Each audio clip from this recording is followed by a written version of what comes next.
السلام علیکم ورحمۃ اللہ وبرکاتہ۔ عرفان رمضان میں آپ کا خیر مقدم ہے۔ حکمت رمضان آپ کا فیوریٹ سیگمنٹ ہوتا ہے جس میں حکمت کی باتیں ہوتی ہیں، علم کی باتیں ہوتی ہیں۔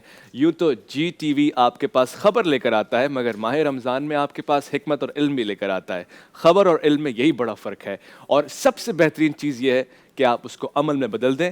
یہ وہ عنایت ہے جو ہم آپ سے متوقع رکھتے ہیں، ہمیں توقعات ہیں اور انشاءاللہ یہ توقعات پوری ہوں گی۔ ماہ سیام ہمارے لیے برکتیں اور رحمتیں لے کر آیا ہے، اس میں مزید اضافہ کیجئے، اس کو ایکسٹینڈ کیجئے اور ایک مہینے سے نکال کر پورے مہینوں میں اس کو لے کے جائیے۔ اسی امید کے ساتھ آج حکمت رمضان کا آغاز کر رہے ہیں۔ انتہائی قداور شخصیات ہمارے درمیان موجود ہیں اور جی ٹی وی کا یہ خاصہ ہے، ہمیں کہہ لینے دیجیے کہ ہمارا شکر اور ہمارے لیے بڑے فخر و مان کی بات ہے کہ آج جو شخصیات ہمارے درمیان تشریف رکھتی ہیں، پاکستان بھر میں مختلف ٹیلی ویژن پہ ان کو آپ دیکھتے ہیں اور ان سے علم و حکمت کی باتیں سنتے رہتے ہیں۔ سب سے پہلے ہمارے درمیان موجود ہیں علامہ علی محمد رحمانی صاحب، آپ کو خیر مقدم کہتے ہیں، خوش آمدید کہتے ہیں۔ السلام علیکم، کیسے مزاج ہے؟ ٹھیک ٹھاک ہے، خیریت سے؟ ماشاء اللہ سے۔ آج ہمارے دوسرے مہمان، دین حق کی سربلندی کے لیے آپ نے پوری زندگی وقف کر دی اور یہ آپ کا بڑا شگاف ہے کہ آج ہمارے درمیان آپ موجود ہیں۔ مفتی ڈاکٹر عامر عبداللہ محمدی صاحب، السلام علیکم۔ السلام علیکم، کیسے مزاج ہے؟ ٹھیک ٹھاک ہے، خیریت سے؟ آج کے ہمارے تیسرے مہمان، میں ان کو بہت زیادہ شفیق اور مہربان اس لیے بھی سمجھتا ہوں کہ میری گاہے بگاہے رہنمائی کرتے رہتے ہیں اور آج کے پروگرام میں بھی ایسے ہی کچھ فرائض آپ انجام دیں گے۔ علامہ مفتی سجاد مدنی صاحب، السلام علیکم۔ وعلیکم السلام، کیسے مزاج؟ الحمدللہ رب العالمین۔ ماشاء اللہ سے آج کا موضوع بہت خاص ہے، آپ لوگ خاص ہیں اور یہ وقت بہت خاص ہے کیونکہ اب سے کچھ دیر بعد سحر کا وقت بھی ہو جائے گا، انتہائی سحر بھی ہو جائے گی۔ آج بوجھو تو جانے بھی ہم کھیلیں گے۔ یہ ایک ایسا سیگمنٹ ہوتا ہے کہ جس میں ہمارے پاس پارٹیسپینٹس آتے ہیں، ایک شخصیات کا تصور ادراک ہم کرتے ہیں، ان کو 10 سوالات کے اندر ان تک پہنچنا ہوتا ہے۔ آج کا موضوع میں آپ کو بتاتا چلوں، اتحاد بین المسلمین کے حوالے سے گفتگو اس سے پہلے ہو چکی ہے۔ یہ جو فرقے ہیں، اس کا کانسیپٹ کہاں سے آیا؟ قرآن تو کہہ رہا ہے کہ جس نے فرقے پیدا کیے وہ ہم میں سے نہیں ہے، یا فرقوں کی مذمت کر رہا ہے، مگر بہرحال ایک تاریخ ہے اور اس تاریخ میں ڈوب کر آج ہم پائیں گے وہ مقصد، وہ منزل کہ جس کی طرف ہمیں گامزن ہونا ہے اور اتحاد کا ایک پیغام بھی دینا ہے۔ اسی حوالے سے آج گفتگو بھی ہوگی انشاءاللہ۔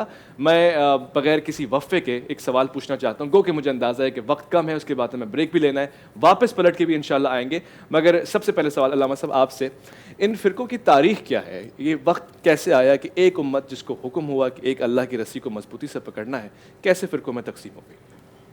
بسم اللہ الرحمن الرحیم۔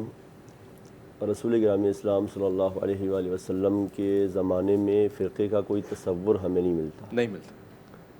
آپ کی وصال کے بعد جب سقیفہ بنو سعادہ میں انصار کا اجتماع ہوا، اس کے بعد پھر مہاجرین وہاں چلے گئے اور اہل بیت بنو ہاشم رسول خدا صلی اللہ علیہ وسلم کی تجہیز و تکفین کے معاملات دیکھتے رہے، تو وہاں سے گویا شیعہ سنی فرقے کا ایک لحاظ سے آغاز ہوا۔ اگرچہ فرقے کے حوالے سے تو ہم دیکھیں تو تاریخ تو یہیں سے شروع ہوتی ہے، لیکن اصل میں ان کے درمیان مشترکات بہت زیادہ اور مختلفات بہت کم ہیں۔ اچھا، خدا کی توحید پر سب کا اتفاق ہے، نبوت پر سب کا ایمان ہے، صحیح، قیامت کو سب مانتے ہیں۔ صحیح، باقی جو اختلافات ہیں وہ سب کے سب فروعی نوعیت کے اختلافات ہیں، صحیح، جن کو جھگڑے کا، نزاع کا، لڑائی کا باعث نہیں بننے دینا چاہیے۔ صحیح۔ اب فرقے کی ابتدا کب ہوئی، کیسے فرقہ وجود میں آیا، یہ سوال بہت پیچھے رہ گیا ہے۔ 1400 سال کا سفر طے کر کے معاملہ یہاں تک پہنچ گیا ہے۔ صحیح۔ اب ماضی میں ہم نہیں جی سکتے، ہمیں مستقبل کو دیکھنا ہے اور حال کو بدحال ہونے سے بچانا ہے۔ صحیح۔ اس کے لیے ماضی کو کریدنے کی بجائے حال کی روشنی میں، ماضی کی روشنی میں مستقبل کو بہتر کرنے کی ضرورت ہے۔ اب انہی فرقوں کے ساتھ ہی جینے کا ڈھنگ سیکھنا چاہیے۔ صحیح۔ اختلافات کم سے کم رکھیں، مشترکات کے اوپر مشترکہ موقف اپنائیں۔ اب یہ ہو سکتا ہے کہ ہم ماضی کو زیادہ کریدنے کے بجائے بہتر طریقے سے مستقبل کی منصوبہ بندی کریں۔ مستقبل کی منصوبہ بندی، ٹھیک ٹھیک آپ نے فرمایا۔ اچھا، مشترکات کی آپ نے بات کی ڈاکٹر صاحب، وہ کون سے مشترکات ہیں جن پہ ساری امت اکٹھا ہو سکتی ہے؟ آپ نے چند کا ذکر کیا، چند کا آپ ذکر فرما دیجیے، کیا وہ چیزیں ہیں؟ بسم اللہ الرحمن الرحیم۔ دیکھیے، جہاں تک آپ نے فرقہ کے حوالے سے بات کی، اسلام نے فرقہ پرستی سے منع کیا ہے، فرقے بنانے سے منع کیا ہے، خود نبی کریم صلی اللہ علیہ وسلم کے بارے میں قرآن نے ارشاد کیا کہ جن لوگوں نے دین کے ٹکڑے کیے اور فرقوں میں تقسیم ہوئے آپ کا ان سے کوئی تعلق نہیں ہے۔ تو بحیثیت مسلمان مسالک کی گنجائش تو نکالی جا سکتی ہے، علمی اور فقہی اختلاف کو گوارا کیا جا سکتا ہے، لیکن فرقوں کو گوارا نہیں کیا جا سکتا۔ اتحاد امت کا تقاضا یہ ہے کہ فرقہ پرستی سے تمام مسالک کنارہ کشی اختیار کریں۔ جہاں تک علامہ صاحب نے مشترکات کی بات کی، توحید تمام مسلمانوں کا ایک مشترکہ عقیدہ ہے، اور سب کا یہ ایمان ہے کہ مشرک الگ ہے اور موحد الگ ہے۔ سبحان اللہ۔ جنت میں داخلے کے لیے انتہائی اہم ترین شرط یہ ہے کہ شرک سے انسان کا عقیدہ اور اس کا عمل آلودہ نہ ہو۔ دوسری بات، ختم نبوت، تمام مسلمان شرق و غرب سے تعلق رکھتے ہوں، ان کا کوئی مسلک ہو، فقہی حوالے سے ان میں اختلاف پایا جاتا ہو، اور یہ اختلاف بھی ایک حسن ہوتا ہے جس پر انشاءاللہ بھی بات ہوگی، سب کا ختم نبوت پر اتفاق ہے۔ اسی طرح قرآن کریم پر، نبی کریم صلی اللہ علیہ وسلم کی اسوہ حسنہ کے حجت ہونے پر سب کا اتفاق ہے۔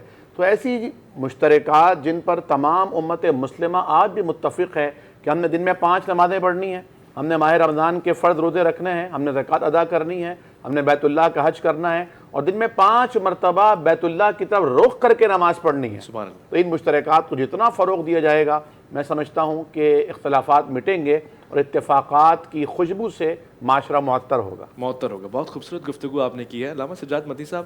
اصول دین تو سب کے ایک ہی نظر آ رہے ہیں، اللہ پہ ایمان بھی ہے، ملائکہ پہ بھی ہے، اس کے علاوہ تمام کتابوں پہ بھی ایمان ہے، رسول ختم مرتبت کی ذات پہ بھی ایمان ہے، تو پھر یہ جو گیپ آیا ہے یہ کہاں سے آیا ہے؟ بسم اللہ الرحمن الرحیم۔ سب سے پہلے تو آپ کا بہت شکریہ، آج اتنے اہم موضوع پر اتنے خوبصورت علماء کے ساتھ گفتگو کا موقع عطا کیا۔ دیکھیں، قرآن مجید کی سورہ بقرہ کی آیت نمبر 123 میں ہے کہ پہلے تمام لوگ ایک ہی امت تھے، پھر ان میں اختلاف واقع ہوا، اور اللہ تبارک و تعالیٰ نے اس اختلاف کو رفع کرنے کے لیے انبیاء کرام علیہ السلام کو مبعوث فرمایا۔ ایسے ہی انسانیت کا جب آغاز ہوا تو سب حضرت آدم علیہ السلام کی اولاد تھے، تو ابتدائی طور پر نہ تو نسلی طور پر، نہ علاقائی طور پر، اور نہ ہی فکر کے حساب سے کوئی بہت بڑا اختلاف تھا۔ لیکن جوں آبادی بڑھنا شروع ہوئی تو ظاہر سی بات ہے کہ اپنی پہچان کے لیے اور اسی طریقے سے معاملات زندگی میں تعامل کے لیے مختلف قسم کے جو ہے وہ افکار آنا شروع ہو گئے۔ تو جب سوسائٹیز بنی، عملی زندگی کا آغاز ہوا اور سیولائز معاشرے کا جو ہے وہ آغاز ہوا، تو کہتے ہیں کہ جب پہلی مرتبہ کسی نے پتھر کے جواب میں پتھر مارنے کی بجائے زبان سے جواب دیا تو اختلاف رائے کا مفہوم اسی دن واضح ہو گیا۔ سبحان اللہ۔ تو فکر کا اختلاف تو بہت پرانی بات ہے، یہ کوئی اتنی بری بات بھی نہیں، فطری بات ہے۔ ظاہر سی بات ہے، آپ کسی ماحول میں رہتے ہیں، کسی جگہ رہتے ہیں، تو ہر ایک کے اپنے افکار ہوتے ہیں، اپنے نظریات ہوتے ہیں، لیکن اصل مسئلہ وہاں بنتا ہے کہ جب آپ ان کے درست ہونے پر اصرار کریں اور ان کو منوانے کی خاطر آپ تشدد کا راستہ اپنائیں۔ ہمارے پاس آج بوجھو تو جانے میں آئی ہیں رابعہ آصف اور اقرا آصف۔ خیر مقدم ہے آپ کا، السلام علیکم۔ وعلیکم السلام۔ تیار ہیں؟ جی بالکل۔ تاریخ سے دلچسپی ہے؟ جی ماشاء اللہ۔ اندازہ ہو جائے گا کتنی ہے۔ آپ کے پاس 10 سوالات ہیں، شخصیت سے ہم واقف ہیں، آپ بسم اللہ کریں۔ بسم اللہ الرحمن الرحیم۔ میری یہ رہنمائی کریں کہ یہ بتائیے کہ ان شخصیت کا تعلق خاتون ہیں یا وہ مرد ہیں؟ علامہ صاحب پہلے آپ پوچھیں گے کہ خاتون ہیں تو ہم ہاں یا نہ بتائیں گے۔ جی مرد ہیں؟ جی ہاں۔ میں ہمیشہ یہ کہتا ہوں کہ یہ اعزاز ہے، خاصہ ہے، انفرادیت ہے کہ اس ٹیلی ویژن کا جو نام ہے وہی بہت سارے سوالوں کا جواب ہے۔ بہت اعلیٰ، ماشاء اللہ۔ کیا ان کا تعلق عشرہ مبشرہ سے ہے؟ ڈاکٹر صاحب نہیں، نو۔ دوسرا سوال آپ نے پوچھا کیا ان کا تعلق عشرہ مبشرہ سے ہے، یعنی ان 10 اصحاب سے ہے جن کو جنت ہی کی بشارت دنیا میں ہو گئی تھی، تو جواب ملا نہ۔ کیا وہ سابقون الاولون جو ہیں ان میں سے ہیں؟ السابقون الاولون، شروع میں جو ایمان لے کے آئے تھے۔ اچھا یہ کہنا چاہ رہی ہیں شروع میں ایمان میں کوئی آپ کا وقت معین ہے؟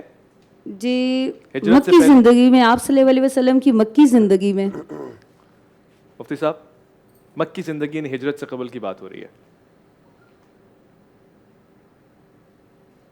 ہم بعض اوقات آپ کو کنفیوز بھی کرتے ہیں, اور مفتی صاحب کریں گے, مجھے پتہ ہے, جواب پتہ ہے ان کو, مگر یہ تھوڑا سا تردد کا شکار آپ کو کر دیں گے. غالباً یعنی آپ نے جو سوال پوچھا ہے اس کا جواب ہاں ہے. جی.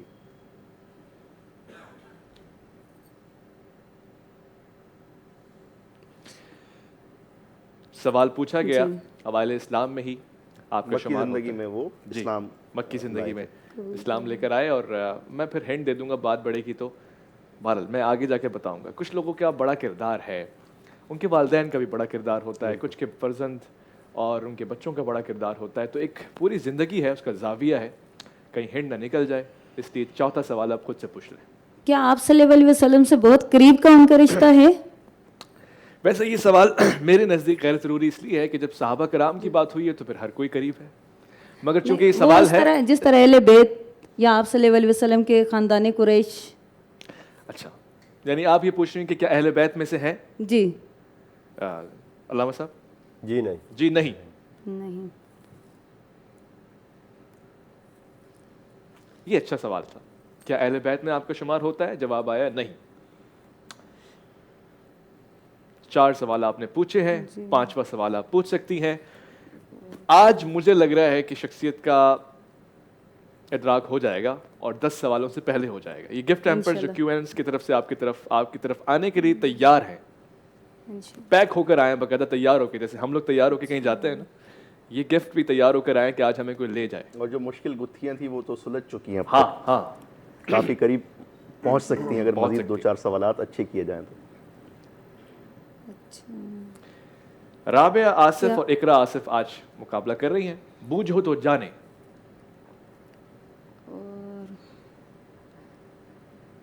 غزوہ بدر میں انہوں نے شرکت فرمائی تھی؟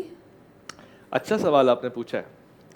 ویسے پھر سے میں ایک بات کہوں آپ سے, جب آپ نے کہا کہ مکی زندگی میں اسلام لے آئے, تو میرا نہیں خیال ضرورت بنتی ہے اس سوال کی, شاید اسی میں جواب ہے. اس لیے کہ حضرت عثمان غنی جو تھے وہ مکی زندگی میں ایمان تو لے آئے تھے, غزوہ بدر میں انہوں نے شرکت نہیں فرمائی تھی. ماشاءاللہ ماشاءاللہ, یہ اچھا مطالعہ ہے, یہ اچھا مطالعہ ہے. ایسا آپ نے, ٹھیک ہے. تو 5واں سوال آپ نے پوچھا ہے کہ کیا غزوہ بدر میں موجود تھے.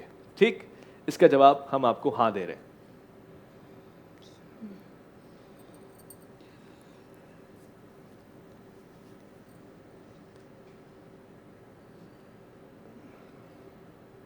اور بتائیے. یہ بہت اچھا ہے مفتی صاحب. ہماری جو نئی نسل ہے یا گزشتہ نسل, یہ موجود نسل, اس کو کتاب دوستی اور قلم دوستی کا اگر سبق پڑھا دیا جائے تو میرے خیال سے بہت ضروری ہے. شناسائی ہو جاتی ہے ان تاریخی شخصیات سے جو آپ کو ایک کہیں نہ کہیں پیغام دے رہی ہوتی ہے. انہوں نے قربانیاں دی ہیں. بے شک بے شک.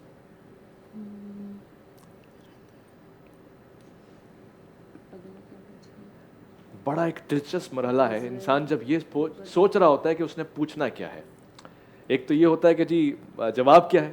سوال بھی آدھا علم ہے نا. ماشاء اللہ ماشاء اللہ, سوال بھی آدھا علم ہے.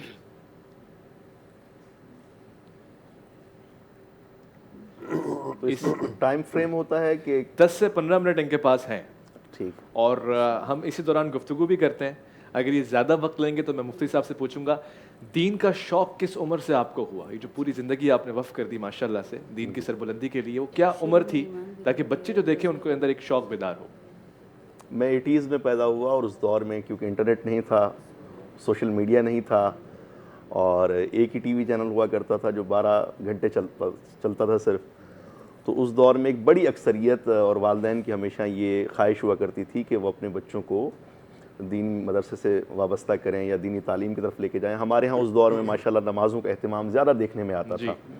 تو گھر سے ہی الحمدللہ جذبہ ملا. والد صاحب ماشاءاللہ 5 وقت نمازی تھے ماشاءاللہ, اور علماء کی صحبت میں بیٹھنے والے تھے.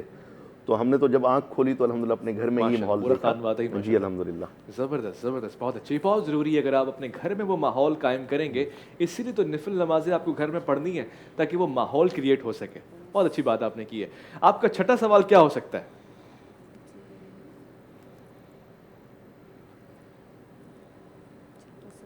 اقرا, ماما کی ہیلپ نہیں کریں گی آپ؟ کچن میں تو کرتی ہوں گی. کیا ایسا ہے کہ آپ صلی اللہ علیہ وسلم نے ان کو آخری مہاجر کہا ہو؟ بڑے کوئی ڈفرینٹ قسم کے سوالات آ رہے ہیں. آئی مسٹ ایڈمٹ دس. شعیب صاحب بڑے ڈفرینٹ سوالات آ رہے ہیں. کیا ایسا ہے کہ آپ نے ان کو آخری مہاجر کہا ہو؟ ایسا نہیں ہے. آخری مہاجر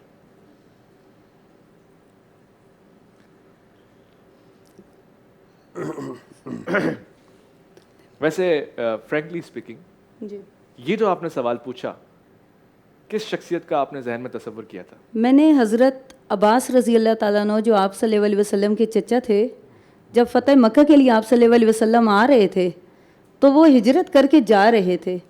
رستے میں ان کا ملاقات ہوئی تھی تو آپ صلی اللہ علیہ وسلم وہ ایمان لے آئے تھے آپ صلی اللہ علیہ وسلم پر، نبوت پر آپ کی. صلی اللہ علیہ اور آپ صلی اللہ علیہ وسلم نے فرمایا تھا میں اللہ کا آخری نبی ہوں اور آپ آخری مہاجر ہیں. اچھا ماشاء اللہ، آپ کا مطالعہ اچھا ہے، بہت اچھا ہے. اور بہت خوشی ہوتی ہے جب آپ لوگ درود سلام بھیجتے ہیں، صلی اللہ علیہ وآلہ وسلم کہتے ہیں، بہت اچھا لگتا ہے بات بات پہ. یہ ایک طریقہ ہے، ہم سعادت کما لیتے ہیں اور درود بھی چلا جاتا ہے اور اس بارگاہ میں جاتا ہے جہاں سنائی بھی ہوتی ہے اور جواب بھی آتا ہے. خاص طور سے آج تو سید الایام جمعہ مبارک بھی گزرا. ایمان لے تھے. کیا پوچھیں گے آپ 7ویں سوال میں؟ وقت بہت کم رہ گیا آپ کے پاس. جی اب سوچنا نہیں ہے، پوچھنا ہے. شاباش.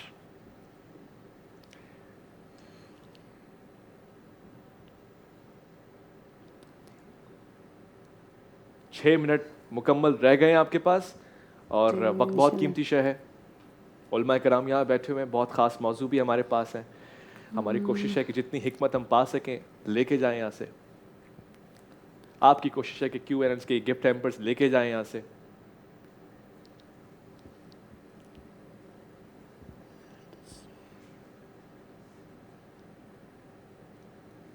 صحیح ہے. مجھے لگتا ہے آپ 7واں سوال پوچھ لیں گی، ایسا مجھے لگتا ہے. پوچھیں گی تو شاید جواب ملے گا آپ کو. انشاءاللہ.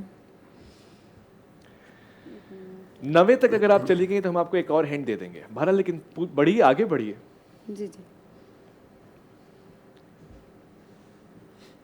اقرا آپ گھر میں بھی ایسی خاموش رہتی ہیں؟ اشرم و بشرا میں ان کا تعلق نہیں ہے. اشرم و بشرا ہو گیا ہے. جی خلفائے راشدین کا آپ نے نہیں پوچھا. ویسے حیرت انگیز بات ہے، ورنہ عام طور سے ہر بندہ یہ سوال پوچھتا ہے. خلفائے راشدین میں سے ہیں. میں نے ایک سوال ضائع کروا دیا. آپ کا سوال کہ خلفائے راشدین میں سے ہے، جواب ہے نہ. وہ مجھے اندازہ ہو گیا تھا جب اشرم و بشرا میں نہیں ہے تو خلفائے راشدین میں بھی نہیں ہے. لیکن بہرحال ہماری بھی کچھ ذمہ داریاں ہیں نا، ہمیں بھی تو تھوڑا سا بچانے کی کوشش کرنی ہے انعامات کو. 7 سوال آپ نے پوچھے. جی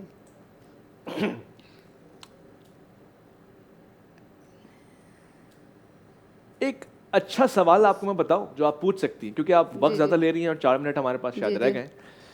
اس انداز سے بھی دیکھیے کہ کچھ شخصیات عہد نبوی کے بعد بھی حیات رہی ہیں، ادھر بھی جائیے. جی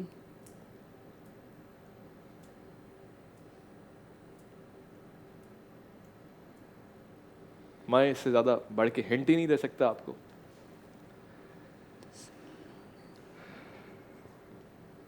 ڈاکٹر صاحب آپ کو کب شوق ہوا دین کا؟ وہ خانوادہ ہی ایسا تھا یا کاتبین وحی میں شامل ہیں. جی کاتبین وحی میں شامل ہیں وہ. آپ کا جواب نہ ہے.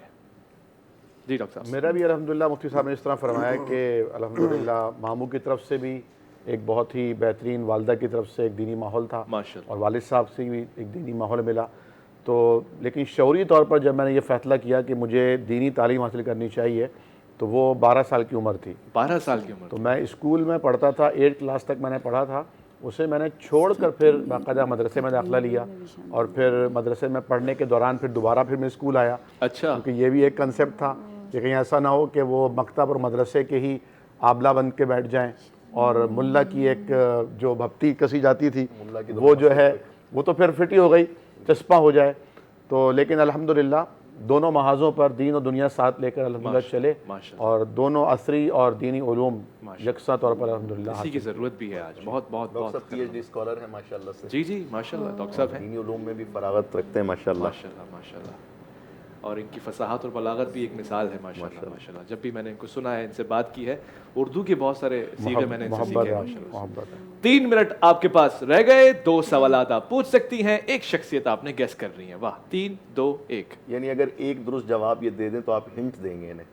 اب تو میں ان کو ایک ذرہ برابر بھی ہنٹ نہیں دوں گا، اتنی آسانی. میں آپ نے کہا تھا کہ اگر 9ویں سوال تک اچھا آپ کہہ رہے ہیں تو پھر میں ہنٹ دوں گا صرف مفتی صاحب کے لیے. اگر آپ 9ویں سوال تک پہنچی تو میں آپ کو ایک اور ہنٹ دوں گا.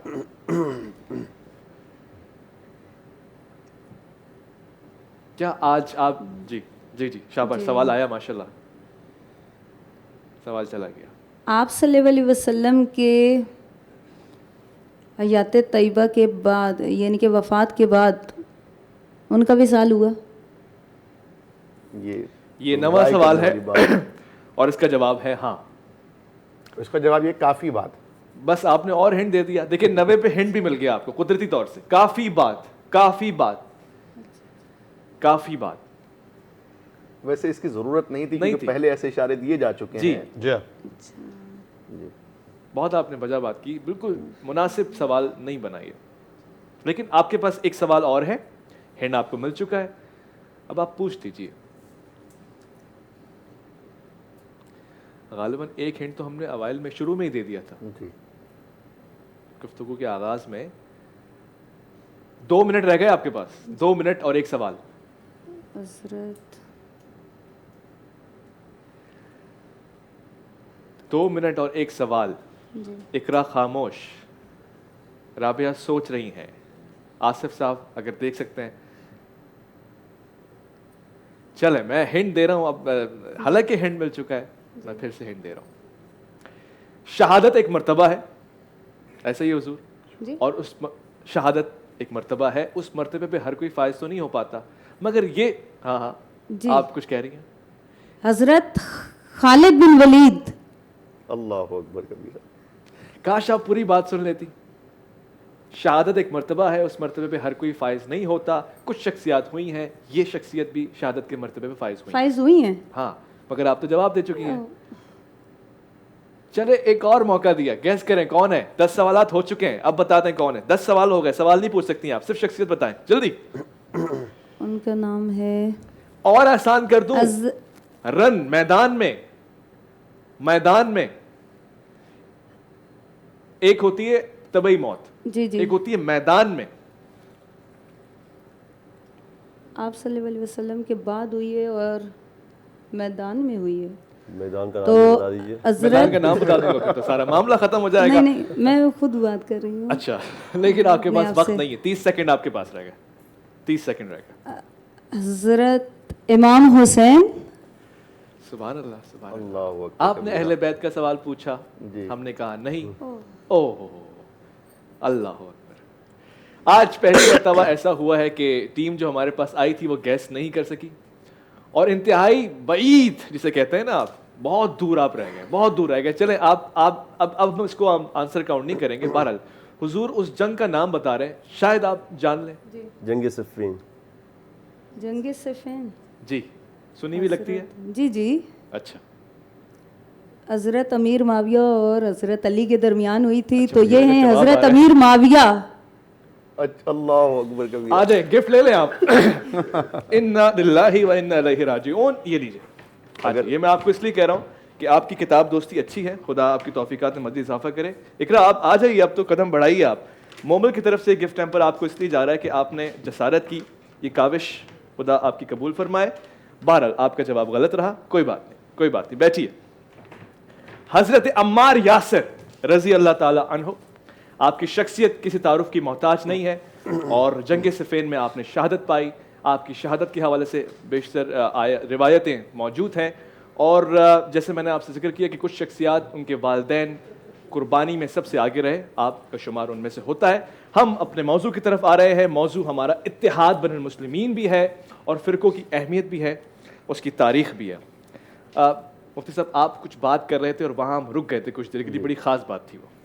تو جیسے کہ میں نے عرض کیا کہ جب سے سویلائزڈ معاشرے کا آغاز ہوا، اختلافات کی بنیاد تو تبھی پڑ گئی تھی، اور کسی بھی معاشرے میں اختلافات کا ہونا یا رائے کا مختلف ہونا یہ کوئی بری بات نہیں ہے. مسئلہ وہاں پیدا ہوتا ہے کہ جب آپ اپنی بات منوانے کے لیے تشدد کا راستہ اپناتے ہیں، نفرت کا پرچار کرتے ہیں اور دوسروں کو غلط ثابت کرنے کے لیے اپنی زندگی وقف کر دیتے ہیں۔ تو بدقسمتی یہ رہی کہ ابتداء اسلام میں کیونکہ وہ دور جو پیارے آقا صلی اللہ علیہ وسلم کا دور تھا وہ سب سے بہترین دور تھا، خیر القرون تھا، لیکن آقا دو جہاں صلی اللہ علیہ وسلم کی پردہ فرمانے کے بعد جو ہے فوراً بعد ہی جو ہے اس طرح کے مسائل اور معاملات شروع ہو گئے، اور کیونکہ ظاہر سی بات ہے کہ اس امت پر اب رہتی دنیا تک خیر پہنچانے کی بھاری ذمہ داری ڈالی گئی تھی، تو برائی کی قوتوں نے ہر طرف سے جو ہے اسے الجھا کے رکھ دیا، اور ہم دیکھتے ہیں کہ ہمارے علماء اور ہمارے وہ دینی حلقے کے جن کے ذمہ اسلام کی تبلیغ کا جو ہے وہ فریضہ تھا، بدقسمتی سے وہ اپنے اپنے مسالک کی ترویج اور اشاعت اور اس طرح کے جو ہے مسائل اس کی تبلیغ میں وہ مصروف ہو کے رہ گئے، الجھ کے رہ گئے، اور اسی کی وجہ سے آج جو ہے وہ پوری دنیا میں مسلمانوں کو بہت ذرا مسائل کا سامنا ہے۔ صورتحال ہمارے سامنے ہے، کہتے ہیں کہ درس قرآن اگر ہم نے نہ بھلایا ہوتا، یہ زمانہ نہ زمانے نے دکھایا ہوتا۔ تو فرقہ واریت کی تاریخ بہت پرانی ہے، اور آج اگر ہم اس پہ بات کر رہے ہیں، بین المسالک ہم آہنگی کی ہم ایک کوشش کر رہے ہیں یہاں بیٹھ کے، تو یہ ایسا ہی ہے کہ جیسے نار نمرود کے اوپر جو ہے وہ کبوتر اپنی چونچ میں جو ہے وہ پانی لے کر وہ آتا تھا اور وہ اس کو بجھانے کی کوشش میں لگا ہوتا تھا۔ دشمنوں نے اپنے تمام تر وسائل لگا دیے مسلمانوں کو جدا کرنے میں، ان کے درمیان نفرتیں پیدا کرنے کے لیے، لیکن اللہ تبارک و تعالیٰ کا کرم ہے کہ آج بھی ایسے درد دل رکھنے والے نفوس موجود ہیں جو اتحاد امت کے فریضے کے لیے اپنے شب و روز وقف کیے ہوئے ہیں، ماشاءاللہ سے، اور ماشاءاللہ سے آپ لوگوں کا شمار انہی میں سے ہوتا ہے، یہ بھی ایک بات ہے، یہ اللہ تبارک و تعالیٰ کا کرم ہے۔ چاہیے فرقہ بندی ہے کہیں اور کہیں ذاتیں ہیں، کیا زمانے میں پنپنے کی یہی باتیں ہیں۔ ذکر ہو گیا تاریخ کا، اب مستقبل کا تعین بھی ہمیں کرنا ہے، مگر اختلاف رائے میں اور فرقہ بندی میں کیا فرق ہے؟ اختلاف رائے تو ایک بہترین چیز ہے، صحیح، اس لیے کہ اختلاف رائے آپ کی ذہنی سطح، علمی سطح اور آپ کی شعوری سطح سے یہ چیز پیدا ہوتی ہے۔ سوچنے کا انداز ہر آدمی کا مختلف ہوتا ہے، صحیح، ہر آدمی مختلف اینگل سے کسی چیز کو سوچتا ہے۔ آپ کسی طریقے سے سوچ رہے ہوتے ہیں، میں کسی اور طریقے سے انداز سے سوچ رہا ہوتا ہوں، تو یہ ہے اختلاف رائے، اور یہ تو بہت بہترین چیز ہے، اس لیے کہ آگے بڑھنے کے لیے ایک زینہ ہے، یہ ایک سیڑھی ہے کہ علمی بنیادوں پر اگر اختلاف ہو تو علم آگے بڑھتا ہے۔ لیکن فرقہ واریت اس کے بالکل برعکس ہے۔ فرقہ واریت سے مراد یہ ہے کہ آدمی اپنے فرقے کو ہی سچ سمجھے، حق سمجھے، اس میں بھی کوئی قباحت نہیں ہے، اس لیے کہ آدمی اگر کسی فرقے سے، کسی مسلک سے، کسی مذہب سے وابستگی رکھتا ہے تو وہ اس مسلک کو، اس مذہب کو سچ سمجھ کر، حق سمجھ کر وابستگی رکھتا ہے۔ صحیح، مسئلہ تب پیدا ہوتا ہے جب وہ باقی سب کو غلط سمجھ رہا ہوتا ہے، جی، اور اس سے بھی خطرناک معاملہ تب پیدا ہوتا ہے جب اس کا تقاضا یہ ہوتا ہے چونکہ میں اپنے مسلک کو، مذہب کو حق سمجھ رہا ہوں، تو پوری دنیا پر لازم ہے کہ وہ میرے مسلک کو حق سمجھے، سچ سمجھے، اور اپنے مذہب کو غلط سمجھے، باطل سمجھے۔ مسلط کر رہا ہے، مسلط کرنے کے علاوہ میں تقاضا یہ کرتا ہوں کہ بھائی آپ اپنے آپ کو غلط سمجھیں، مجھے صحیح سمجھیں، یہاں سے جھگڑا شروع ہو جاتا ہے، اور یہ فرقہ واریت ہے۔ اگر آپ گنجائش رکھیں کہ بھئی جہاں تک میں نے سمجھا ہے وہ یہ ہے، ہو سکتا ہے جو آدمی دوسرا ہے وہ آپ سے بہتر سمجھ رہا ہو، لیکن آپ کو جتنا حق ہے اپنے مسلک پہ قائم رہنے کا، اتنا حق دوسرے کو بھی دے دیجیے آپ، کہ بھئی انہوں نے یہ سمجھا ہے تو وہ ان کے حساب سے وہ بھی ٹھیک ہے، وہ ٹھیک ہے، جو کچھ میں نے سمجھا ہے میرے حساب سے یہ ٹھیک ہے۔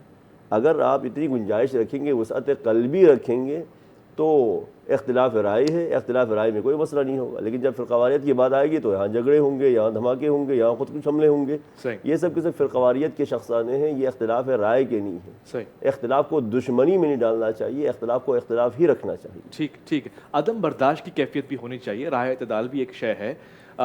یہ ممکن نہیں ہے کہ شیعہ سنی، سنی بریلوی، بریلوی وہابی، دیوبندی، یہ سب ایک مسجد میں جمع ہو سکے، نماز پڑھ سکیں، عبادت تو اسی کی کرنی ہے، تو پھر اپنی رائے کا قیاس کرنا اور پھر یہ فرق ڈالنا ضروری ہے۔ دیکھیے اویس بھائی، جس طرح علامہ صاحب نے، مفتی صاحب نے فرمایا، میں ان کی بات کو آگے بڑھاتے ہوئے عرض کروں گا کہ اختلاف ایک زندہ معاشرے کی پہچان ہے۔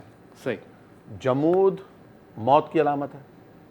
جہاں علم ہوگا وہاں اختلاف رائے کا پیدا ہونا ایک فطری چیز ہے۔ صحیح، لیکن اختلاف جب افتراق بنتا ہے تو اس کے مفاسد سامنے آتے ہیں، صحیح، پھر اس کے مضمرات سامنے آتے ہیں، پھر اس میں سے خیر کا پہلو ختم ہو جاتا ہے۔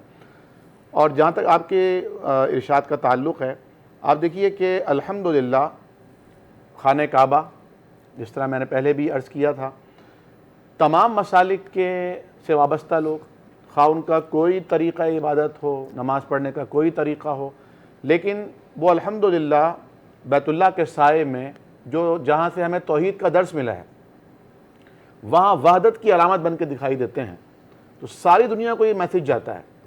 حج بیت اللہ کے موقع پر ساری دنیا سے، اطراف و اکناف سے وہاں لوگ پہنچتے ہیں، ایک ہی لباس پہنتے ہیں، ایک ہی نعرہ رستاخیز لگاتے ہیں، اور ایک طرح کا وہاں میسیج لیتے اور دیتے ہیں. لیکن وہاں سے آنے کے بعد پھر ہماری صفوں میں وہ اتحاد، وہ اتفاق باقی نہیں رہتا، بلکہ انتشار آ جاتا ہے. بلکہ انتشار آتا ہے. دوسری بات جو میں گزارش کروں گا آپ کی خدمت میں، وہ یہ کہ ایک تو ہے نا کہ جہالت، لا علمی، یہ لا علمی اصل میں اختلافات کو فروغ دینے کا باعث بنتی ہے. واہ، بہت خاص. جہاں علم موجود ہوگا وہاں اختلاف کے باوجود بھی اتحاد کی خوشبو محسوس ہوگی. اس کی ایک مثال ہم آپ دیکھ رہے دیکھیں امام مالک رحمۃ اللہ علیہ نے، جو امام مدینہ تھے، جی جب موطا کے نام سے نبی کریم صلی اللہ علیہ وسلم کی احادیث کا مجموعہ جمع کیا، تو اس وقت کے خلیفہ اور بادشاہ نے انہیں پیغام بھیجا کہ میں یہ چاہتا ہوں کہ سرکاری سطح پر سرکاری اسٹیمپ لگا کر اسے تمام بلاد میں بھیج دیا جائے اور اسی کو قانون بنایا جائے. لیکن خود امام مالک رحمہ اللہ منع فرماتے ہیں کہ نہیں، ایسا نہ کیجیے گا، اچھا، کیونکہ نبی کریم صلی اللہ علیہ وسلم کی احادیث کی سماعت کرنے والے اور ان کو پہنچانے والے مختلف ممالک میں پھیل چکے ہیں. تو نبی کریم صلی اللہ علیہ وسلم کی مختلف روایات لے کر جب وہ وہاں پہنچے ہیں تو وہاں اختلاف یقینی طور پر پیدا ہوگا. اس اختلاف کو ختم کرنے کے لیے انہوں نے اس صحیح ترین پہلے مجموعہ حدیث کو قانونی اور سرکاری حیثیت دینے تک سے انکار کر دیا. آپ دیکھیں امام جعفر صادق رحمۃ اللہ علیہ، جن کے نام پر فقہ جعفریہ کا آغاز ہوتا ہے، آپ استاد محترم ہیں امام اعظم فی الفقہ جناب امام ابو حنیفہ رحمۃ اللہ علیہ کے، جن کے نام سے فقہ حنفی کا آغاز ہوتا ہے. دیکھیں جتنے بھی ائمہ مجتہدین ہیں، ان کے جو رہنما تھے وہ صحابہ کرام تھے. صحیح. صحابہ کرام میں صدیق اکبر ہوں، فاروق اعظم ہوں، عثمان غنی ذو النورین ہوں، یہ حضرت علی المرتضیٰ شیر خدا ہوں رضوان اللہ علیہ مجمعین، یا ان کے بعد دیگر صحابہ کرام ہوں، اختلاف ان کی آراء میں ہوا کرتا تھا، لیکن اس اختلاف کے باوجود ادب کہیں متاثر نہیں ہوتا تھا. احترام انسانیت، احترام صحابیت، احترام اہل بیت کہیں متاثر نہیں ہوتا تھا. جس طرح آج ہمارے معاشرے میں ہم دیکھتے ہیں کہ جس طرح علامہ صاحب نے فرمایا نا کہ اختلاف ہونا اور اپنے مسلک کو صحیح سمجھنا بھی گوارا ہے، لیکن یہ جب بات آتی ہے، ایس ایم ظفر صاحب کا بڑا خوبصورت جملہ ہے، وہ کہتے ہیں کہ اختلاف جہالت سے پیدا ہوتا ہے، لیکن ایک ایسا اختلاف ہے جو جاہلیت سے پیدا ہوتا ہے، اور وہ جاہلیت یہ ہے کہ عالم جب کوئی علم حاصل کرتا ہے تو وہ چاہتا ہے کہ یہی علم جو میں نے حاصل کیا یہی حق ہے، یہی سچ ہے، اور اب دوسرے کے پاس گنجائش ہی نہیں ہے، اور وہ اسے بزور دلیل کے علاوہ بزور، چاہے وہ ریاست کا جبر ہو، چاہے وہ عوام کا جبر ہو، وہ ثابت کرنا چاہے کہ میری بات درست ہے، اسے تسلیم کر لیا جائے. قرآن کریم نے اویس بھائی حضرت داؤد علیہ السلام کا جو ایک مثال پیش کی ہے کہ داؤد علیہ السلام کے پاس جب آپ محراب میں اللہ کی عبادت کر رہے تھے تو دو فرشتے، بعد مفسرین نے کہا وہ فرشتے تھے جو اللہ تعالیٰ ان کو ایک چیز سمجھانے اور سکھانے کے لیے حکمت کے طور پر ان کو بھیجا تھا. انہوں نے آ کر پیش کیا کہ جناب میرا یہ بھائی ہے اور اس کے پاس 99 دمبیاں ہیں، میرے پاس ایک ہیں، یہ چاہتا ہے وہ بھی مجھ سے لے لے. تو یہاں پر حق اور باطل کا جو معیار ہے وہ اکثریت نہیں ہے، وہ جمہوریت نہیں ہے، وہ ہر دور میں دلیل رہا ہے. دلیل کے اوپر اگر محاکمہ کیا جائے، مکالمہ کیا جائے تو اس سے راہیں کھلتی ہیں. جیسا کہ مفتی صاحب نے فرمایا کہ مختلف الخیال اور مختلف المسالک علماء کرام، ابھی انہوں نے ایک ورکشاپ کی تھی ادارہ علم و امن کے حوالے سے، ارتقاء فاؤنڈیشن کے حوالے سے، تمام مسالک کے علماء کرام، جید علماء کرام 3 دن ایک جگہ پہ رہے، اچھا بیٹھے، ایک دوسرے کو سنا، ایک دوسرے کو سمجھا، اور وہاں سے اٹھے تو ایسا لگا کہ جو ہم سوچتے ہیں وہی یہ سوچتے ہیں. امت کا جو درد میرے دل میں ہے وہی درد علیم رحمانی صاحب کے دل میں ہے. لیکن میں یہ چاہوں کہ علیم رحمانی صاحب شیعت چھوڑ کر مسلک اہل حدیث قبول کر لیں. یہ علیم رحمانی صاحب کی کوشش یہ ہو کہ مفتی سجاد مدنی صاحب اور ڈاکٹر عامر محمدی صاحب جو ہیں وہ اہل تشیع کے اس میں آ جائیں، مسلک میں آ جائیں، تو یہ میرا خیال ہے خام خیالی بھی ہے اور اپنی جد و جہد کے وقت کا ضیاع بھی ہے اور اپنی توانائیوں کا، وسائل کا ضیاع بھی ہے. تو ہمیں اسی نہج پر آنا ہوگا جس نہج پر قرون اولیٰ کے مسلمان تھے کہ باوجود اختلاف رائے کے، فقہی اختلاف کے، مسلک کے اختلاف کے، اور پھر دیکھیں جس طرح مفتی صاحب نے فرمایا تھا نا کہ جو مسالک ہیں وہ اصل میں ترجیح کے لیے ہیں، ترجیح کے لیے کہ یہ میرے نزدیک راجح چیز ہے، فلاں چیز علامہ صاحب کے نزدیک راجح ہے. محدثین نے بھی، ایک محدث نے کسی حدیث پر کلام کیا اور اس کی تضعیف کر دی، دوسرے محدث نے کہا کہ نہیں یہ تو حسن ہے، کسی اور نے کہا یہ تو صحیح ہے. صحیح. جو تبلیغ کے لیے چیز ہے وہ مسالک کے فروعی اختلافات نہیں ہیں، بلکہ تبلیغ کے لیے اللہ کا قرآن ہے اور نبی کریم صلی اللہ علیہ وسلم کا اسوہ حسنہ ہے. ٹھیک بجا آپ نے فرمایا.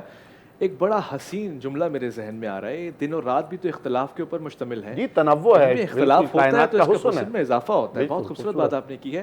حضور یہ ممکن نہیں ہے، بلکہ علماء کو اگر دیکھا جائے تو وہ تو جانتے ہیں کیونکہ علم سے قریب ہے، مگر جو ان کے فالوورز ہیں وہ تو ایک دوسرے کو برداشت بھی نہیں کرتے. بعض اوقات یہ بھی دیکھا گیا ہے کہ کسی مسجد میں کسی نے نماز پڑھ دی تو وہاں پہ پوچھا لگ رہا ہے، صفائی ہو رہی ہے. کیا پیغام دیں گے؟ کیا ایسا ہونا چاہیے؟ قبلہ سلطان صلاح الدین ایوبی رحمۃ اللہ تعالیٰ علیہ کو ہم خاص طور پہ صلیبی جنگوں کے حوالے سے جانتے ہیں. تو ایک مرتبہ رچرڈ جو کہ انگلستان کا بادشاہ تھا اور اس کی بہادری کا بڑا چرچا تھا، اس کے جو ہے وہ لشکر کا بڑا چرچا تھا، لائن ہارٹڈ جی، وہ حملہ آور ہوا سلطان کے لشکر پر اور جنگ کا میدان سج گیا.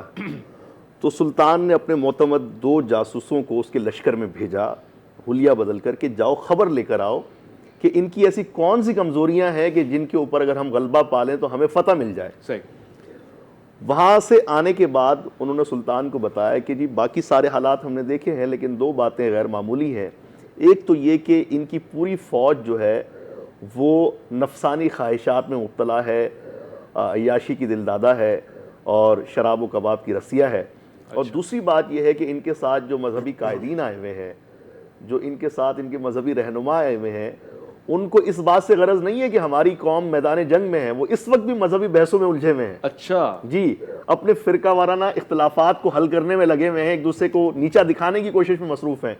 تو انہوں نے کہا اس کا مطلب ہے کہ اللہ تعالیٰ نے فتح جو ہے وہ ہمارے ہاتھ پہ لکھ دی ہے کہ جس قوم کے مذہبی رہنما جو ہے اس حالت میں بھی اپنے مسائل کو جو ہے وہ حل کرنے کی بجائے اختلافات کو اور ہوا دے رہے ہیں، اس کا مطلب ہے کہ ان پر کوئی بھی فتح پا سکتا ہے. صحیح کہہ رہے ہیں. بات دراصل یہ ہے کہ جب پاکستان میں کوئی نیشنل ڈیزاسٹر آتا ہے، کوئی ایسی صورتحال پیش آتی ہے کہ مثال کے طور پہ ہمارے ملک کا کوئی خاص خطہ افیکٹ ہو اس سے، تو پوری قوم ایک ہو جاتی ہے. ہم اپنے اختلافات بھلا کے، لسانی جو ہے وہ تعصبات بھلا کے ہم سب جمع ہوتے ہیں اور شاید کراچی سب سے آگے ہوتا ہے الحمدللہ ایسے مواقع پہ.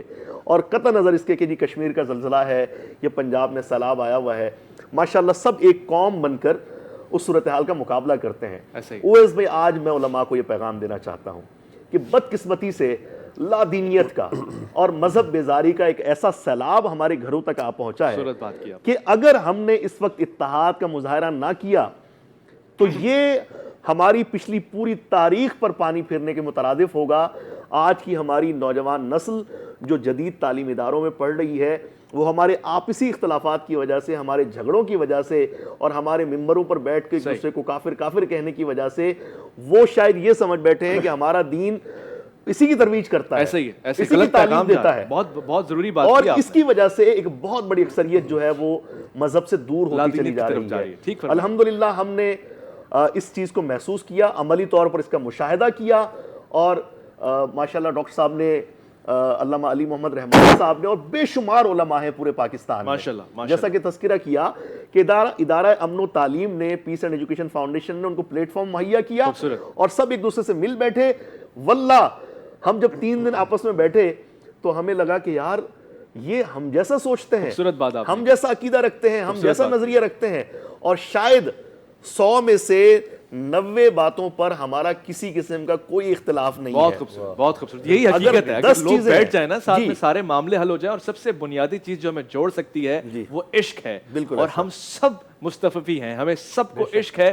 وہی عشق ہمیں جوڑ سکتا ہے. کہتے ہیں علامہ اقبال کی قوت عشق سے ہر پست کو بالا کر دے، در میں اس میں محمد صلی اللہ علیہ وسلم سے اجالا کر دے. عہد گل ختم ہوا، ٹوٹ گیا ساز چمن، اڑ گئی ڈالیوں سے زمزمے پرواز چمن، ایک بلبل ہے کہ ہے محو ترنم اب تک، اس کے سینوں میں ہے نغموں کا تلاطم اب تک. اور وہ بلبل کون ہے؟ وہ امت مسلمہ ہے. اس کو اتحاد کی ضرورت ہے، اور آج ایک خوبصورت سے گلدستہ ہمارے درمیان موجود ہے، بلکہ ایک اور پھول کا اضافہ ہو گیا ہے. مفتی شہریار داؤد صاحب ہمارے ساتھ ہیں. السلام علیکم. وعلیکم السلام ورحمۃ اللہ وبرکاتہ. لوگ آپ کو اس قدر پسند کر رہے ہیں کہ اب ہم آپ کی جان چھوڑیں گے نہیں. اور حکمت رمضان میں بھی آپ آ گئے ہیں. بہت سی کالز آتی ہیں نا، شرعی سوال پوچھتے ہیں، تو چلیں آپ آ گئے. بہت ٹھیک شکریہ. ہے، اتحاد کی بات ہو رہی ہے، فرقوں کو بھی ہم دیکھ رہے ہیں، اور اس حوالے سے سوالات بھی بہت سارے ہمارے پاس. ایک ایسا بنیادی سوال میں پوچھنے لگا، علامہ صاحب کبھی آپ کو اتفاق ہوا ہے مسجد میں جا کے سنی، بریلوی، دیوبندی ان کے پیچھے نماز پڑھنے کا؟ جی الحمدللہ کئی سالوں سے اتفاق نہیں ہوا، بلکہ کئی اتفاقات ہوئے، بلکہ اتفاقات کیا جان بوجھ کے دعوت پہ خود سے بھی گئے ہیں. اتفاق تو ایسا ہوا کہ اچانک جا کے کہیں نماز پڑھی، ایسا نہیں، بالکل باقاعدہ گئے، بلایا گیا، دعوت ملی. الحمدللہ ابھی قبلہ سجاد مدنی صاحب نے اور ڈاکٹر صاحب نے بھی فرمایا کہ اتقاء فاؤنڈیشن کے زیر اہتمام ابھی کچھ عرصہ پہلے 3 روزہ ورکشاپ جو وہاں پہ سیمینار مختلف پروگرامز ہوئے، اس سے پہلے بھی ہمارا ساتھ ہے کئی سالوں سے پیس اینڈ ایجوکیشن فاؤنڈیشن کے زیر اہتمام. تو اہل سنت کے تمام مسالک، اہل حدیث، بریلوی دیوبند مکتب فکر اور دیوبندی مکتب فکر کے مدارس میں، مساجد میں نہ صرف جانے کا اتفاق ہوا ہے، بلکہ ان کے اماموں کے پیچھے نماز بھی الحمدللہ پڑھی ہے. اس کے علاوہ ایک ہی نماز ہے. یہ میں اس لیے پوچھ رہا ہوں کہ بہت سے لوگ سنیں گے. ایک ہی نماز ہے، ایک ہی خدا ہے، ایک ہی کعبہ ہے، ایک ہی قبلہ ہے، ایک ہی کتاب ہے، ایک ہی رسول ہے. اور اس کے علاوہ خطاب کرنے کا الحمدللہ موقع ملا اہل حدیث مسجد میں بھی، اور بالکل جامعہ ستاریہ کے اندر پروردگار نے یہ موقع عطا فرمایا. ان کے سارے اساتذہ کرام تشریف فرما تھے، سارے طلبات وہاں تشریف فرما تھے. بہت شاندار طریقے سے ہمارا استقبال کیا گیا. ہم آرام سے بیٹھے رہے، بلکہ 3-4 گھنٹے ہم نے وہاں گزارے.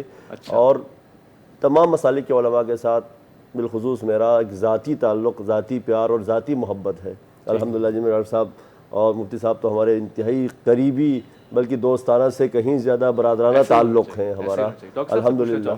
آپ کا اتفاق کبھی ہوا ہے کسی شیعہ مسجد میں جا کے شیعہ امام کے پیچھے کھڑے ہو کے نماز پڑھنے کا؟ نہیں، کبھی اتفاق نہیں ہوا، اور میں اسے ضروری بھی خیال نہیں کرتا. اچھا جی، کیونکہ میں یہ سمجھتا ہوں کہ سب سے زیادہ امپورٹنٹ جو چیز ہے وہ یہ ہے کہ پہلے ہمارے درمیان اتنی قربتیں بڑھیں کہ ہم دل کی بات ان کے منہ پہ کہہ سکیں.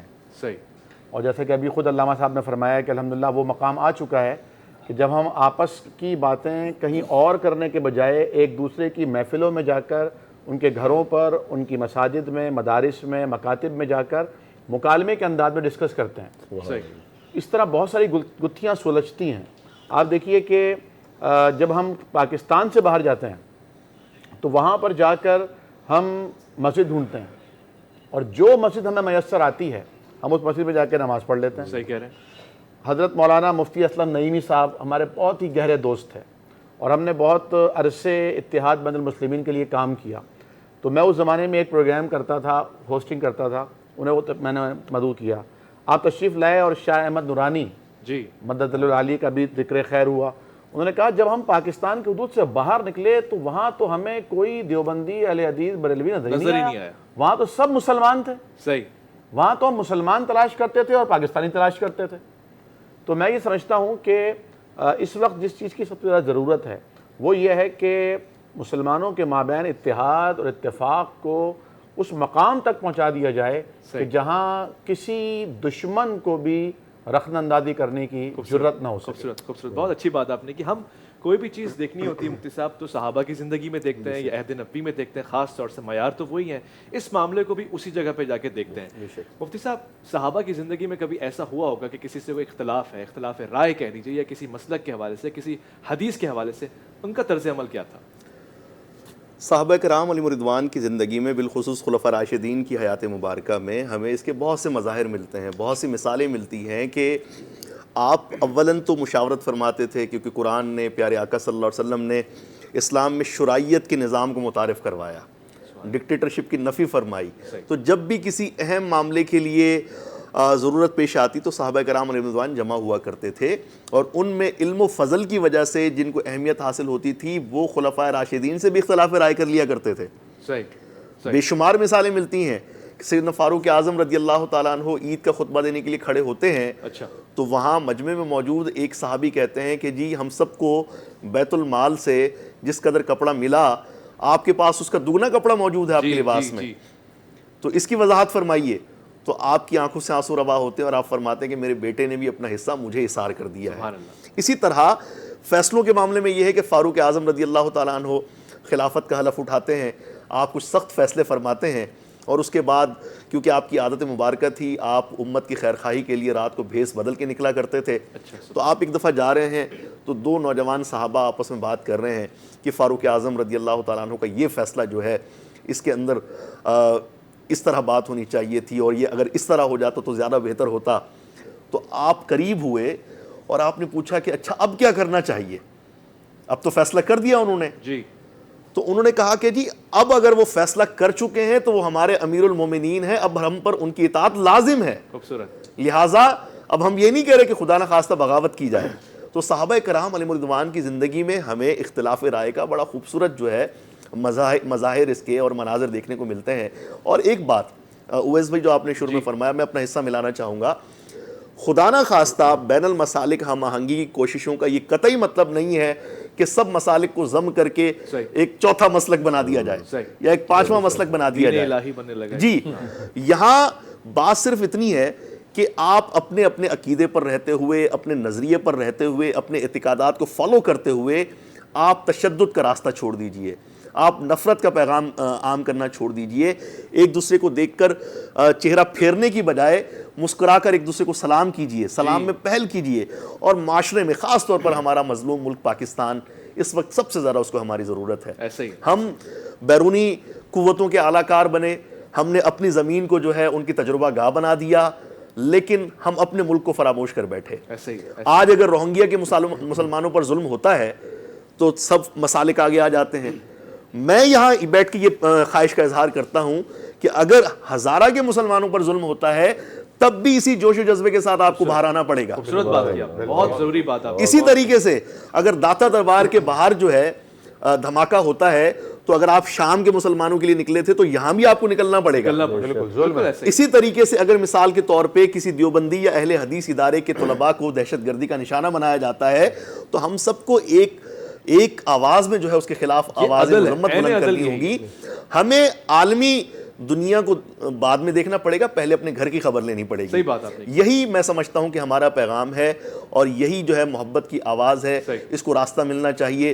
جی ٹی وی مبارکباد کا مستحق یوں بھی ہے کہ آپ نے اس کمرشل دور میں پاپولر مسالہ دار موضوعات کو چھوڑ کر آپ نے ضروری جو ہے وہ مباحث کو چھیڑا ہے, سنجیدہ موضوعات پہ آپ نے گفتگو کی ہے. ہمارے ہاں علماء کو آپس میں گتھم گتھا دیکھ کے لوگ خوش ہوتے ہیں, جان بوجھ کے اس قسم کی جو ہے مثالیں قائم کی جاتی ہیں. لوگوں کے سامنے یہ شو کیا جاتا ہے کہ شاید جو ہے یہ مسئلہ کبھی سلجھ ہی نہیں سکتا. آپ نے یہ کاوش کی کہ آپ نے ماشاءاللہ تمام مسالک کے علماء کو ساتھ بٹھایا جو کہ یہ دعویٰ کر رہے ہیں کہ ہماری آپس میں دوستیاں ہیں. ہم پروگرام کے علاوہ بھی ایک دوسرے سے ملتے ہیں, ہم پروگرام کے علاوہ بھی ایک دوسرے کے اداروں کو وزٹ کرتے ہیں. تو یہ تصویر دکھانے کی حاجت ہے, اور میں یہ سمجھتا ہوں کہ اس سے سب سے زیادہ خوشی ہوگی وہ ہمارے نوجوانوں کو ہوگی. ان کے اندر جو امید دم توڑتی چلی جا رہی ہے اس کو دوبارہ سے انشاءاللہ تبارک و تعالی حوصلہ ملے گا, اور میرا پاکستان, ہمارا ملک اسلام کا حقیقی معنوں میں قلعہ بن کر اور اسلام کا حقیقی ترجمان بن کر دنیا میں ابھرے گا انشاءاللہ. ضرورت ہے, اسلام کا قلعہ ہے یہ اور اس کی ضرورت بھی ہے. آپ نے بہت اچھی بات کی, لادینیت سے اگر بچانا ہے سب کو دین پہ لانا پڑے گا. مفتی صاحب آپ کے پاس تو بہت ساری کالز آتی ہیں, مختلف قسم کے لوگ آپ سے اپنے مرض کا اظہار کرتے ہیں, آپ ان سے پوچھتے ہیں کس مسلک کے ہو, کس فرقے کے ہو؟ ابھی چند دنوں پہلے کی بات ہے, بلکہ 1.5-2 ماہ پہلے کی بات ہے, رمضان سے پہلے مجھے ماتلی سے ایک فون آیا. اچھا جناب میری بچی ہے 9 سال کی, وہ بیمار ہے. میں نے کہا بیٹا آپ ایسا کرو, یہ آئے تھے پڑھ کے. کہتے ہیں جناب میں تو ہندو ہوں, میں کیسے پڑھوں؟ میں نے کہا اچھا تمہارے محلے میں جہاں تم رہتے ہو وہ کوئی مسجد ہے؟ بولا ہاں جی مسجد ہے, اور اس کا جو خادم ہے میرا دوست ہے. اللہ. تو میں نے کہا اس کے پاس جا کے مجھے فون کرو. وہ اس کے پاس گیا, میں نے اس کو کہا تم یہ آیتیں پڑھ کے پانی پہ دم کرو, اس کی بچی کو دو. اس بندے نے دم کر کے دیا. 2 دن بعد اس ماتلی کے ہندو کا مجھے فون آتا ہے کہ جناب اللہ آپ کو بہت خوش رکھے, شاد رکھے, آباد رکھے, میری بچی صحیح ہو گئی ہے. تو اب میں یہ اس کا مذہب پوچھ کے کہوں, او جی تو ہندو ہے, تو پہلے مسلمان ہو جا, پھر میرا قرآن تجھے فائدہ دے گا. کیا بات ہے, ایسی بات نہیں ہے. میں انہی بزرگوں کی باتوں میں اپنا بھی شیئر ڈالنا چاہوں گا کہ مجھے ایک دن کسی چینل سے کال آئی کہ جی فلاں جگہ پر ہمارے برادری جو آغا خان برادری ہے ان کی بس پر اٹیک ہو گیا اور اتنے لوگ وفات پا گئے. یار ہمیں دعا کے لیے کوئی نہیں فون دے رہا.